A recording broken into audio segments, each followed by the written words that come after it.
2026 தேர்தல் இல்லைன்னா அதுக்கு அடுத்த தேர்தலில் லயலா கல்லூரி மாணவர்களான உதயநிதி ஸ்டாலின், லயலா கல்லூரி மாணவரான விஜய், லயலா கல்லூரி மாணவரான விஷால் 3 பேரும் களத்தில் நிற்பாங்களா?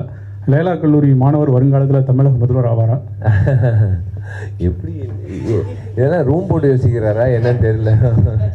இல்லை எங்கிட்ட இதுப்பா லோயலா காலேஜோட அப்போ நீங்கள் சொல்லும் போது தான் எனக்கே அந்த பட்டியல் நான் யூஸ்வலாக சொல்கிறது லோயலா காலேஜ் ஒரு ஹிடன் ஃபிலிம் இன்ஸ்டியூட். எத்தனையோ பேர் அந்த அந்த இடத்துல அந்த காலேஜ் வெளியில் மீடியாவில் பெருசாக பேசப்படுற நபர்களாக இருக்காங்க, என் கிளாஸ்மேட்ஸ் உட்பட. அஃப்கோர்ஸ் நீங்கள் கேட்ட மாதிரி 2026 அதான் சொல்கிறேனே, நம்ம செல்லமேல இருக்கும்போது என்ன தேவி பேரடைஸ், தேவி கலா, தேவி பாலா இருக்கும். இல்லைனா 1-2 தான் அப்படி ஒரு 4 தியேட்டர் இருக்கும்.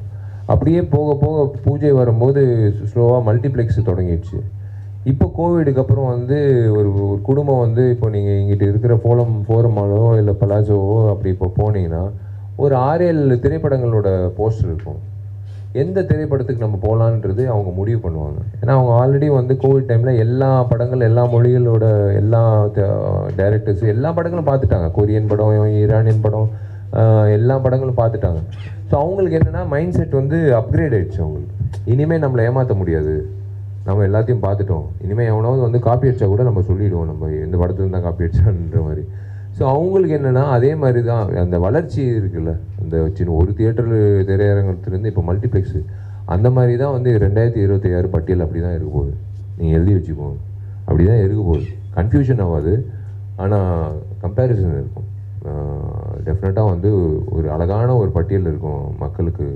அந்த தேர்தல் 26 எனக்கு தெரியாது, எப்போ அறிவிக்க போகிறாங்க தெரியாது. அது நம்ம 26 டேர்ம் முடிகிறதுனால 26ன்னு சொல்கிறோம். But we don't know what is 26 வரும்போது டெஃபினெட்லி நீங்கள் சொன்ன மாதிரி லோயலா கல்லூரி மாணவர்கள் மிக பெரிய பட்டியலாக இருக்கும்னு நான் நினைக்கிறேன். விஷால் சார், துப்பறிவாளனுக்காக நீங்கள் போயிருந்தீங்க ஷூட்டிங்க்கு, லொக்கேஷன்ஸ்லாம் பார்க்குறதுக்கு. லொக்கேஷன் பார்த்தாச்சா? எப்போ ஷூட்டிங் ஸ்டார்ட் பண்ண போகிறீங்க? பார்த்தாச்சு sir. Location scouting London, Azerbaijan எல்லாம் முடிச்சுட்டு மால்ட்டாவும் எல்லாமே அதான். இப்போ மே அந்த இப்போ ரிலீஸ் இருக்கிறதுனால தான் கொஞ்சம் தள்ளி போட்டிருக்கோம். ஏன்னா நான் ரிலீஸு சரி பார்ப்பாங்க ஜனங்க அப்படின்னு நான் அப்படி பண்ணக்கூடாது. என்னோடய கடமை நான் பண்ணணும். படம் ஏன் விஷால் படத்தை பார்க்க வரணும், என்ன இருக்குன்னு அப்படின்னு நான் சொல்லணும் இல்லையா? ஸோ அதனால அந்த வேலைகள்லாம் முடிச்சுட்டு மே 5ஆம் தேதியிலேருந்து லண்டனில் படப்பிடிப்பு தொடங்க போகுது. ஸோ அதோட விஷயங்கள் எல்லாமே மே மாதம் இந்த படம் ரிலீஸ்க்கு அப்புறம் சொல்லும் போது எஸ் நிறைய உங்களுக்கு அதிர்ச்சியான விஷயங்கள் இருக்குது. நல்ல இன்ப அதிர்ச்சிகள் தான், டோன்ட் வரி. நிறைய விஷயங்கள் இருக்குது. அது will share it that time. Thupparivaalan குழந்தைல ஆஸ் அ டைரக்டர், புது டைரக்டர்னால் டெஃபினட்டாக அதுக்கு நான் I have to give the best content. இவன் என்னத்தை கிழிக்க போகிறான், மற்ற டைரக்டரை விட இவன் என்னத்தை புதுசாக கிழிக்க போகிறான்னு தான் எல்லோரும் என்ன பார்ப்பாங்க. அதை தாண்டி ஒரு கண்டென்ட் கொண்டு வரணும். ஸோ அதுக்கு மே மாதம் தொடங்கணும். விஷால் சார், உங்களுக்கு தான் ஒரு கேள்வி. First of all congratulations for இந்த சென்சார் ஷெடியூலில் நீங்கள் இந்த மார்க் ஆண்டனியோட ஹிந்தி வெர்ஷனுக்கு இருக்கும்போது நீங்கள் அப்ஜெக்ட் பண்ணீங்க, அதுக்கப்புறம் அதை ரேஸ் பண்ணீங்க question. It was talk on overall, புரியுங்களா? இது சம்மந்தமாக நான் ரீசெண்டாக ஒரு interview mister Bakri Samin, retired regional officer, அவர் பண்ண போது he appreciated you. He wanted me to அப்புறமா அவர் சொல்லும் போது நான் சொல்றேன், இன்னைக்கு இருக்கிற ஜென்ரேஷன் மாற there needs to be some corrections made in the CBFC acts அப்படின்றது. What is your suggestion about it? Do you feel anything to be corrected there? இல்லை, சிபிஎஃப்சி பொறுத்த வரைக்கும் உண்மையிலே ரொம்ப பகிரங்கமான ஒரு விஷயம் ஓப்பனாக நடந்த விஷயம். எல்லாருக்கும் தெரியும், மும்பையில் நடந்த விஷயம். 6.5 lakhs கேட்டாங்க. அதுதான் அங்கிட்டு தான் தொடங்கின துப்பறிவாளன் வேலை. இவங்க எப்படியும் வாட்ஸ்அப்பில் வருவாங்க. அதனால தான் என்னோட ஹரிக்கிட்ட சொல்லுவேன், ஹரி அவங்க எப்படியும் வாட்ஸ்அப்பில் வருவாங்க. வாட்ஸ்அப்லேயே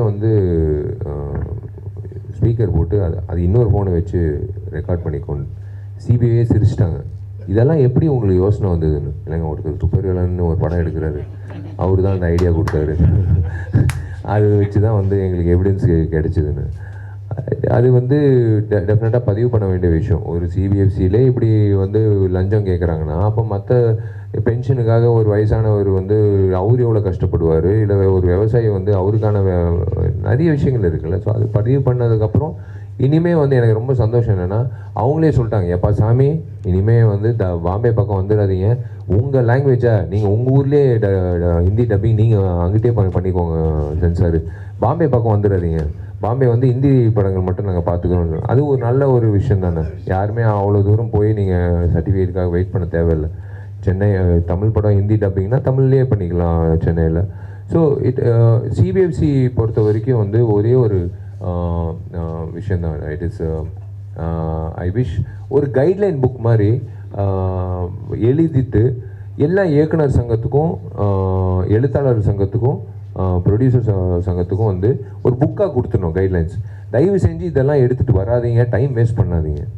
இந்த கெட்ட வார்த்தைகள் யூஸ் பண்ணுறது, இந்த பெண்களை கொச்சப்படுத்துகிற மாதிரி பேசுகிறது, சில விஷயங்கள் எல்லாம் இருக்குது. இதெல்லாம் நீங்கள் போட்டு எங்ககிட்ட வந்து காட்டி இதெல்லாம் மியூட் பண்ணுங்கள், போய் மியூட் பண்ணிட்டு கொண்டு வாங்க, போயிட்டு கொண்டு வரும்போது ஒரு பட்டியல் இருக்கும். மற்ற படங்களும் பார்க்கணும் இல்லையா? அவங்க ஒரு நாளைக்கு 2-3 படங்கள் பார்க்குறாங்க. பெரிய விஷயம் சென்சார் ஆஃபீஸர்ஸ். அவங்க பாவம் ரொம்ப கஷ்டப்பட்டு எல்லாருக்கும் வந்து முக்கியத்துவம் கொடுத்துட்டு, சின்னது பெருசு அப்படியெல்லாம் இல்லை, எல்லாருக்கும் முக்கியத்துவம் இல்லை, வரிசையில் தான் நிற்கணும் நம்ம. ஸோ இது வந்து ஒரு கைட்லைன் புக்காக சிபிஎஃப்சி கொடுத்துட்டாங்கன்னா இயக்குநர்களுக்கும், முக்கியமாக இயக்குநர்களுக்கும் அண்ட் ப்ரொடியூசர்ஸ்க்கும், அது தவிர்க்கலாம். அந்த டைம் ஃப்ரேம் முன்னாடியே வந்து இதெல்லாம் அவாய்ட் பண்ணிடலாம், எடுக்கும்போதே அவாய்ட் பண்ணிடலாம். படம் காட்டும் போதே வந்து நீங்கள் மியூட் பண்ணாலும் ஏன் மியூட் பண்ணக்கூடாது? மியூட் எப்படி நீங்கள் பண்ணலாமா? ஜனங்களுக்கு தெரியும்ல நீங்கள் சொல்கிற அந்த கெட்ட வார்த்தை. ஸோ அதனால் வந்து நீங்கள் இந்த விஷயங்கள்லாம் பண்ணாதீங்க, தவிர்க்கணும் அப்படின்னு சொல்லிட்டு முன்னாடியே சொல்லிட்டா it be really helpful for directors. இல்லைனா அந்த டைம் ஃப்ரேமில் வந்து கடைசி நேரத்தில் அட்வான்ஸ் புக்கிங் வந்து மல்டிப்ளெக்ஸ்லாம் நான் இது இல்லாமல், சான்றிதழ் இல்லாமல் வந்து அவங்க தொடங்க மாட்டாங்க.